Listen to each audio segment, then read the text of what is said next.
Hello friends, तो कैसे हैं आप लोग। तो दोस्तों, आज हम बात करने वाले हैं आर्टिफिशियल इंटेलिजेंस के प्रोग्रेस लाइफ के बारे में। मतलब हम इस वीडियो में जानेंगे कि सबसे पहले एआई के बारे में किसने बताया, और 2005 से 2010 में हमारी एआई टेक्नोलॉजी कैसी थी, और 25 साल बाद हमारी एआई टेक्नोलॉजी कैसी होगी, और ये आज के समय से कितनी ताकतवर और प्रोग्रेस कर चुकी होगी।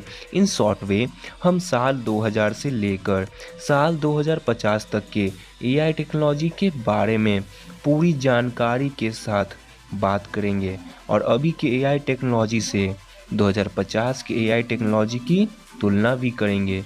तो चलिए दोस्तों, शुरू करते हैं हम अपना टाइम मशीन और चलते हैं आज से 13 वर्ष पहले, यानी 2007 में। दोस्तों, 2007 में प्रिंसटन यूनिवर्सिटी के प्रोफेसर काइली ने इमेजिनेट प्रोजेक्ट स्टार्ट किया था, जिसमें उन्होंने इंटरनेट पर अपलोड किए गए इमेजेस पर मशीन लर्निंग का इस्तेमाल किया, जिसके बाद कंप्यूटर्स इमेज की मदद से ऑब्जेक्ट को पहचानने लगे। इसमें उन्होंने अप्रॉक्स 1 बिलियन इमेजेस का डेटा मशीन लर्निंग में इस्तेमाल किया था। तो दोस्तों, इस प्रोजेक्ट के ख़त्म होने के बाद काइली और उस टाइम के इंजीनियर्स और एआई डेवलपर कंपनी का मानना था कि हमारी मशीन भले ही बहुत स्मार्ट है, लेकिन वह अभी भी अंधी है, यानी वह देख नहीं सकती। वो इमेजेस में कोई फ़र्क नहीं बता सकती हैं, जैसे हम इंसान बता सकते हैं। तो दोस्तों, सीधे शब्दों में बात करें तो मैं यह कहना चाह रहा हूँ कि साल 2000 से लेकर साल 2010 तक में हमारे पास जितने भी एडवांस्ड एआई मशीन थे, जैसे कंप्यूटर, लैपटॉप एक्सेट्रा, भले ही हमारी हर चीज़ में मदद करते थे और वह काफ़ी स्मार्ट भी थे, लेकिन वह 2010 से पहले इतने भी स्मार्ट नहीं थे। 2010 के एआई मशीन हर चीज़ में आगे नहीं थे, जैसे वह किसी इमेज को देखकर यह नहीं बता सकते थे कि उस इमेज में क्या हो रहा है, जैसे कि हम इंसान बता सकते हैं। फॉर एग्ज़ाम्पल, मान लीजिए हम एक इमेज लेते हैं और उस इमेज में एक बच्चा क्रिकेट खेल रहा होता है, तो हम उस इमेज को देखकर यह बता सकते हैं कि उस इमेज में एक बच्चा क्रिकेट खेल रहा है। लेकिन वही इमेज को अगर हम मशीन के सामने रखते हैं, तो 2010 से पहले के एआई मशीन्स यह नहीं बता पाते थे कि उस इमेज में क्या हो रहा है। वह सिर्फ इतना ही बता पाते थे कि उस इमेज में एक बच्चा है। इसके अलावा वह एआई मशीन कुछ भी नहीं बता पाते थे। दोस्तों, यह एक बेसिक एग्जाम्पल था। आगे जो मैं आपको बताने वाला हूँ उसे समझने के लिए। तो चलिए दोस्तों, इसी के साथ चलते हैं समय में थोड़ा आगे, यानी 2015 में।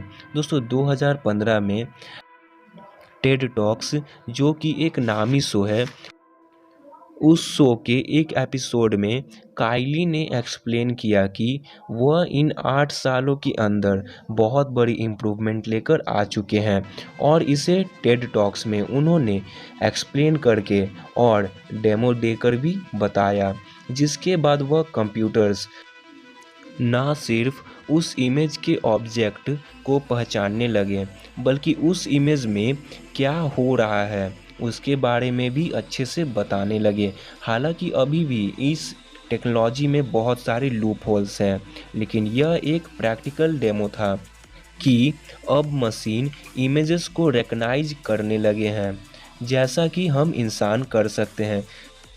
तो दोस्तों, आपको याद होगा कुछ समय पहले मैंने आपको यह बताया था कि 2010 तक में हमारी एआई मशीन इतनी सक्षम नहीं थी कि वह इमेजेस को रिकॉग्नाइज कर सके, लेकिन उसी के जस्ट 5 साल बाद काइली ने हमें बताया कि अब मशीन इतनी सक्षम है कि वह इमेजेस को रिकॉग्नाइज कर सके।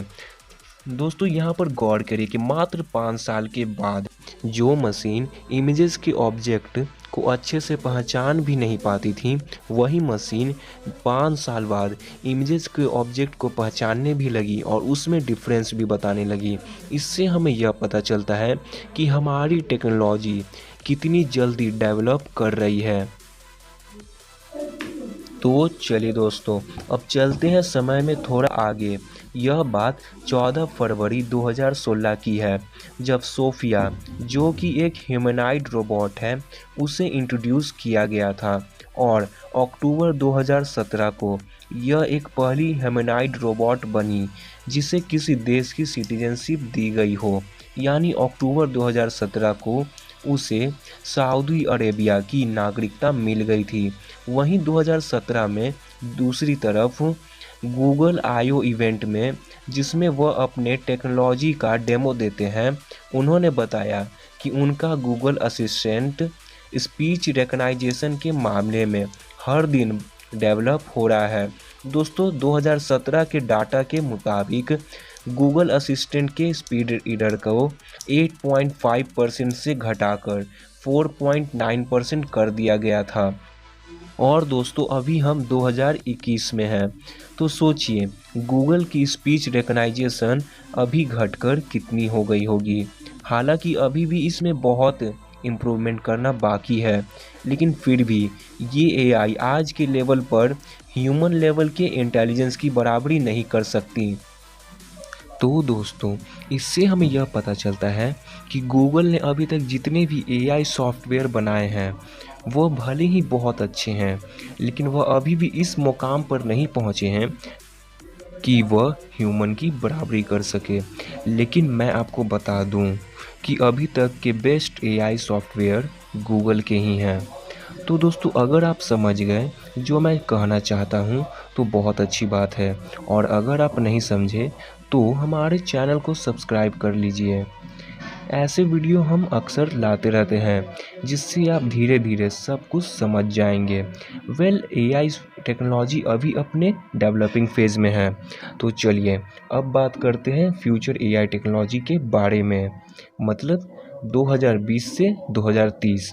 दोस्तों, आपने शायद बॉस्टन डायनामिक का नाम सुना होगा।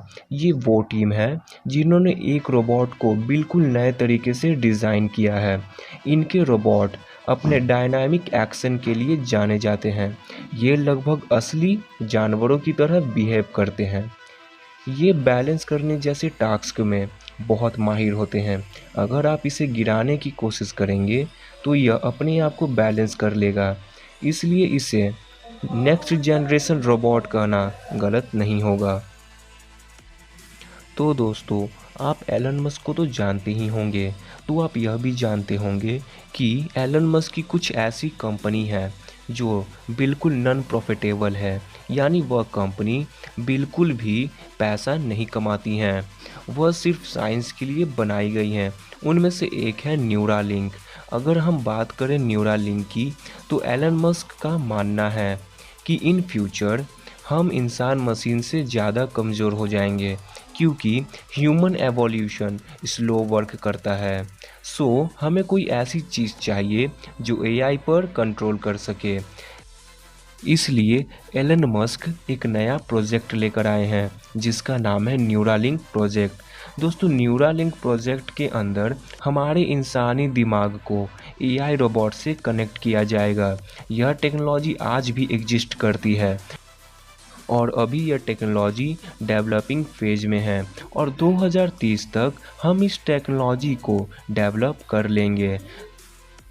दोस्तों, अगर बात करें 2030 के एंड की, तो 2030 के अंत तक हमारे पास एक बहुत ही अच्छी टेक्नोलॉजी होगी। 2030 के एंड में बॉस्टन डायनामिक, जिनके बारे में मैंने आपको बताया, वो और भी अच्छे और एडवांस रोबोट बना लेंगे।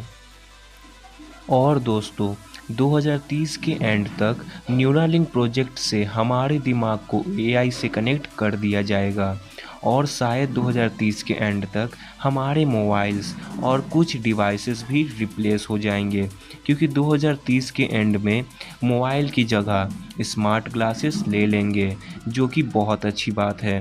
तो दोस्तों इसी के साथ हमारा 2030 तक का सफ़र ख़त्म होता है। अगले नेक्स्ट वीडियो में हम 2030 से लेकर 2050 के एआई टेक्नोलॉजी के बारे में डिस्कस करेंगे और आपको अच्छे से बताएंगे। तो दोस्तों इसी के साथ हमारा यह वीडियो समाप्त होता है। अगर आपको हमारा यह वीडियो पसंद आया हो तो इसे लाइक और शेयर करिएगा और हमारे चैनल को सब्सक्राइब भी करिएगा। इसका पार्ट 2 हम जल्द से जल्द लाने की कोशिश करेंगे। Thank you for watching our video. Bye.